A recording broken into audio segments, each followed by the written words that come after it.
পশ্চিমাদের সাথে বন্ধুত্বপূর্ণ সম্পর্কের বার্তা দিয়েই যেন বাজিমাত করলেন ইরানের সংস্কারপন্থী প্রেসিডেন্ট প্রার্থী মাসুদ পেজেশকিয়ান। বিতর্কিত হিজাব ইস্যুতে তার সরকার বিরোধী অবস্থানও নজর কেড়েছে ভোটারদের। ধর্মীয় নেতা আয়াতুল্লাহ আলী খামেনির আস্থাভাজন না হয়েও তাই পেয়েছেন সর্বোচ্চ ভোট।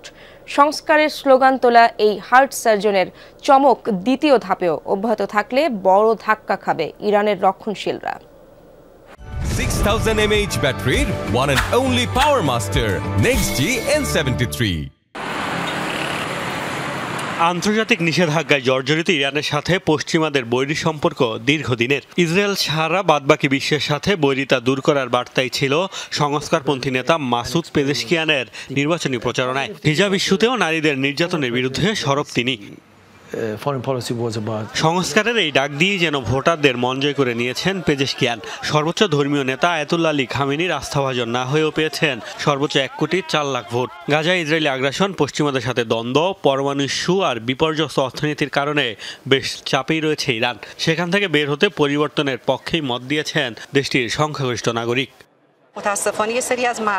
দুর্ভাগ্যবশত কিছু লোক ভাবে প্রেসিডেন্ট আগে থেকেই নির্ধারিত হয়ে আছে, এই জন্য ভোট দিতে আসেনি। তবে যোগ্য প্রার্থী নির্বাচনে সবারই ভোট দেওয়া উচিত, নয়তো এমন কেউ প্রেসিডেন্ট হবে যিনি ইরানিদের জন্য ক্ষতিকর। আমাদের দেশ ও জনগণের ভাগ্য নির্ধারণ করার জন্যই আমি ভোট দিয়েছি। 69 বছরের পেজেশকিয়ানি এবারে নির্বাচনের সবচেয়ে প্রবীণ প্রার্থী। 2008 সাল থেকে পার্লামেন্ট সদস্য এই নেতা গত নির্বাচনেও প্রার্থী হতে চেয়েছিলেন, যদিও তা বাতিল করে গার্ডিয়ান কাউন্সিল। রইসি সরকারের অন্যতম সমালোচক পেজেশকিয়ান। হিজাব ইস্যুতে মাহসা আমিনীর মৃত্যুর প্রতিবাদে যখন বিক্ষোভে উত্তাল ইরান, তখন সরকারের স্বচ্ছতা নিয়ে প্রশ্ন তুলেছিলেন তিনি।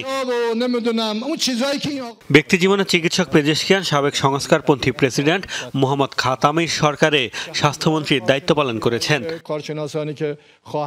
প্রেসিডেন্ট হতে হলে এখনো বড় বাধা অতিক্রম করতে হবে এই নেতাকে। পশ্চিমা বিরোধী হিসেবে পরিচিত কট্টরপন্থী নেতা সাইদ জালিলির সাথে রান অফের লড়াইয়ে জিততে হবে।